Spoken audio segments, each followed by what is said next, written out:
नमस्कार, आप देख रहे हैं आर हिंदुस्तान न्यूज। आनंद सक्सेना के साथ मध्य प्रदेश के बैतूल से संवाददाता शशांक सोनकपुरिया की रिपोर्ट। मध्य प्रदेश के बैतूल में रेलवे लाइन के बाजू में कॉटन वॉल में पिचिंग के काम को लेकर जिले की नदियों को छलनी करने में कोई कसर नहीं छोड़ी जा रही है। अनुमानित के नाम पर किया जा रहा है अवैध खनन, यानी कि जो अनुमति है उसके अनुसार नहीं किया जा रहा है ये खनन, बल्कि यूं कहा जाए कि अनुमति के नाम पर किया जा रहा है अवैध खनन और खुला खेल अधिकारियों की आंखों के सामने किया जा रहा है। अवैध रूप से जिला की संपदा का खुला उत्खनन बावजूद इसके अधिकारी मौन हैं। सवाल करने पर रेलवे के अधिकारियों पर डाल देते हैं बात, पूरी जिम्मेदारी डाल देते हैं उन पर। अब प्रश्न इस बात का उठ रहा है कि नदियां तो राजस्व के अंतर्गत आती हैं और उसके बावजूद रेलवे से बात करने का क्या तर्क है? या तो समझ से परे है मामला। और ताजा मामला जिले के शाहपुर ब्लॉक से सामने आया है, जहां रेलवे में पिचिंग के नाम पर माचना नदी से खुलेआम पत्थरों का उत्खनन कार्य पॉकलैंड से खुलेआम किया जा रहा है और नदी को बांझ बनाने में ठेकेदार कोई कसर नहीं छोड़ रहे हैं। बता दें कि रेलवे का ठेकेदार नदी से पत्थरों का अवैध उत्खनन करते हुए विभागीय अनुमति होने का हवाला दे रहा है। वहीं क्षेत्रवासियों का कहना है कि नदी से पत्थर निकाल लेने से बारिश में उन घरों में पानी भरने का खतरा बना रहेगा और नदी में पानी तो पत्थरों के कारण ही रुकता है। अब पत्थर ही निकल जाएंगे तो नदी में पानी कैसे रुकेगा? इससे तो आने वाले समय में संकट यानी कि जल संकट की स्थिति बनेगी और पानी तो पूरा बारिश में ही बह जाएगा और भविष्य में नदी ने अधिक जल भराव की स्थिति में कोई अनहोनी घटना घट सकती है। तो क्या रेलवे इस बात का जिम्मेदारी लेगा?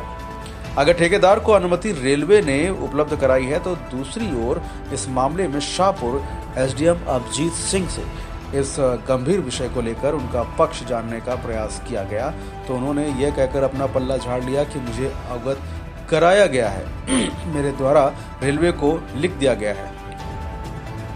अब देखते हैं कि उनका क्या जवाब आता है। अब सवाल यहाँ यह है कि नदी तो राजस्व के स्वामित्व में आती है, तो रेलवे विभाग अनुमति देकर अवैध उत्खनन करवाने वाला कौन होता है? इस पूरे मामले से ये प्रतीत होता है कि इस मामले में कहीं ना कहीं एसडीएम, रेलवे अधिकारियों और ठेकेदारों की मिलीभगत हो सकती है। तभी तो तत्काल कार्रवाई करने की बजाय शासन को लाखों रुपए का चूना लगाने का कार्य एसडीएम और रेलवे अधिकारी ठेकेदार की मदद से किया जा रहा है। देखने वाली बात तो ये होगी कि इस पूरे मामले ने संज्ञान लेकर जिले के तेज तर्रार छवि वाले कलेक्टर जांच करवाकर कड़ी कार्रवाई करते हैं या इसी तरह मिलीभगत से नदियों का दोहन जारी रहेगा और शासन को लाखों का चूना यानी कि लाखों के राजस्व का चूना लगाने का कार्य जिम्मेदारी से करते रहेंगे। जिम्मेदार अधिकारी मूक दर्शक बने रहेंगे। ये कोई आम बात नहीं है, ये कोई मामला इतना सरल नहीं है, ये मामला गंभीर है क्योंकि प्रकृति से खिलवाड़ हो रहा है और जब जब प्रकृति से खिलवाड़ होता है तो इसके खामियाजा मनुष्य को ही भरना पड़ता है। फिलहाल आप सुरक्षित रहिए, जुड़े रहिए आर हिंदुस्तान से। नमस्कार। क्या नाम है आपका? मोना भलावी। मोना जी कहाँ के रहने वाले? बरबटपुर। ये पत्थर जो लगा हुआ है ये इसमें क्या करते थे आप लोग? कपड़े अभी भी सूख रहे, कपड़े धुलते हैं, रोज नहाते हैं। कौन लोग फोड़ रहे हैं? अभी तो हम भी नहीं जानते कौन लोग फोड़ रहे हैं। क्यों फोड़ा जा रहा है? ये आपको जानकारी होना चाहिए, हमको कोई जानकारी नहीं है। क्या काम चल रहा है? ये क्या रेलवे का काम चल रहा है? ये पत्थर कहाँ जा रहा है? अब ये भी हमको नहीं पता कहाँ जा रहा है। रेलवे में जा रहे हैं। हाँ, रेलवे में जा रहे हैं तो रेलवे वालों को मना करो आप। तो इसकी शिकायत करोगे आप लोग? क्यों नहीं करेंगे, हमको परेशानी है तो। क्या नुकसान होगा इससे पत्थर फूट जाने? हमारे नहाने धोने का आफत हो जाएगा, कपड़े सुखाने की आफत हो जाएगा। हमारे घर में तो इतनी जगह नहीं है जो बिस्तर सुखा सकते हैं, कपड़े सुखा सकते हैं, हर चीज की तो आफत होगी ना। बारिश में क्या नुकसान होगा? बारिश में हमारे तरफ पानी आ जाएगा, किनार से हमारा मकान नदी के नाले के घर के सामने से ये तो पानी भरा जाएगा। तो आप कहाँ जाएंगे इसकी शिकायत लेकर आप लोग? कलेक्टर ऑफिस जाएंगे अगर आप नहीं सुनवाई करोगे, आगे तक नहीं बात बढ़ाओगे तो। क्या नाम है आपका? सैवंती प्रजापति। कहाँ के रहने वाले? बरबटपुर। क्या काम चल रहा है? रेलवे का काम चल रहा है। तो ये नदी में क्या क्या करवा रहे हैं? ये पत्थर फोड़वा रहा है, पूरा पानी हमारे बरबटपुर में भराएगा, सबको दिक्कत होगी, मोहल्ले वाले उनको। इससे पहले भी कोई काम चल रहा था? हाँ चल रहा था, मना कर दिया था। ये इधर के जो पत्थर थे पीछे साइड के ये पूरे क्या? ये पूरे फोड़ दिए उन्होंने। कहाँ डाल रहे हैं ये सब रेलवे में डाल रहे हैं। तो इसकी शिकायत वगैरह की आप लोगों ने? नहीं की ना साहब। क्यों नहीं की इसकी शिकायत आप लोगों ने? अब हमको जानकारी नहीं थी, अब कोई मोहल्ले कैसे खड़े नहीं हुए हैं। और अब तो ये वाला जो फूट रहा है इसमें तो हमको बहुत ज्यादा दिक्कत है ना भाई, इसमें हमको इतनी दिक्कत नहीं थी। क्या क्या परेशानी हुई? अब इसमें परेशानी क्या, हमारा एक बार भी पूरा ही थी तो हमारा मकान बह गया था। अभी ये पत्थर फूट जाएगा तो क्या होगा? ये फूट जाएगा तो पूरा हमारे घर में पानी भराएगा, सीधा नाला से भगेगा पानी। अभी उस पर कोई कार्य भी करते हैं आप लोग? नहाना धोना कपड़ा? हाँ करते ना, नहाना धोना, कपड़े लत्ते धोएंगे, कहाँ धोएंगे? कपड़ा सुखाना सब पूरा काम करते हम तो यहीं पे। इसकी शिकायत कहाँ करोगे आप? कोर्ट में करेंगे, बैतुल में करेंगे, कलेक्टर ऑफिस जाएंगे। गलत हो रहा है आपके साथ? हो रहा है ना, गलत हो ही रहा है। नंबर जी आपका? ताराज भाई चौहान। कहाँ के रहने वाले हैं? हम यहीं रह रहे बरबटपुर में, यहीं के रहने वाले। बरबटपुर। ये जो काम चल रहा है नदी में क्या चल रहा है? ये काम के बारे में हमको नहीं मालूम, हम इतना जानते कि हमारे घर में पानी नहीं भराना चाहिए। इधर पानी आता है, एक बार भी भरा चुका था।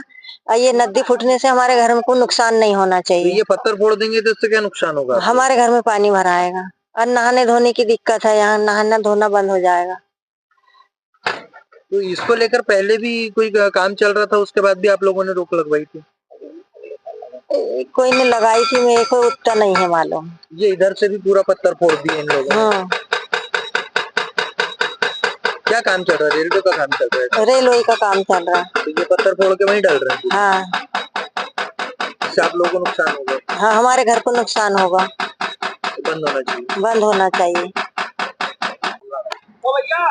क्या नाम है आपका? सर रेखा कहार। कहाँ के रहने वाले? बरबटपुर। क्या काम चल रहा है नदी में? सर ये नदी में जो पत्थर वगैरह है तो उसको फोड़ रहे हैं। उनका कहने का मतलब है कि जो बाढ़ का जो पानी आता है तो उनके पिल्लर पे ये रेलवे स्टेशन पे थोड़ा फर्क पड़ता है बोले, इसकी वजह से वहाँ से पत्थर हटाया जा रहा है। फिर वो बात तो ठीक है सर, लेकिन हमारी समस्या ये है कि वहाँ के सारे पत्थर फोड़ दिए जाएंगे तो हम बिस्तर नहाना धोना हम ये उपयोग कैसे करेंगे? एक तो फिर नल भी से आता है गाँव में तो वो आधा घंटे के लिए आता उपयोग रहता है, उसके बाद हम उसमें काम नहीं हो पाता है।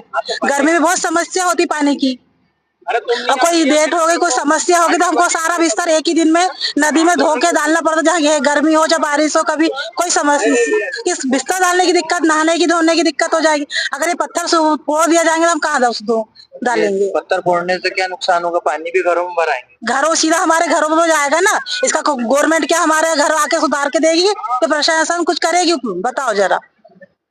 ये सारा पानी सीधा हमारे घर में थोप मारेगा, घर तक की आंगन तक की पानी आ जाएगा, कहीं की बिल्डिंग डूब जाएगी। बताओ जरा। अब इसको लेकर शिकायत करेंगे आप?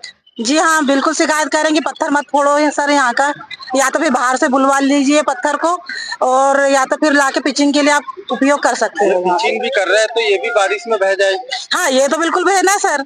बड़े बड़े पेड़ उखड़ के बह के चले गए, ये तो पत्थर रहेगी, क्या रहेंगे ये बताओ जरा।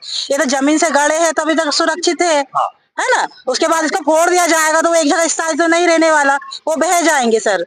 नदी में फिर पानी का वाटर लेवल भी कम हो जाएगा। बताइए जरा, वो पानी की फिर बहुत समस्या हो जाएगी सर। अभी गर्मी तक आप देखिए कितना पानी का लेवल नीचे उतर जाएगा। वो थोड़ा सा गड्ढे में रहते तो गैया ढोर सभी जानवरों के उपयोग में हम जैसे सभी के में आते। कोई मृत्यु हो जाती तो उसको सब भी जलाने स्थान के लिए बहाने के लिए वहाँ पर्याप्त जगह, उतनी जगह पानी रहता सर जी। और इधर के पुल के नीचे के सारे पत्थर फोड़ दिए गए तो सबको भी उधर आगे में ले जाना पड़ता, उन लोगों को भी वहाँ भी समस्या होती घाटों में।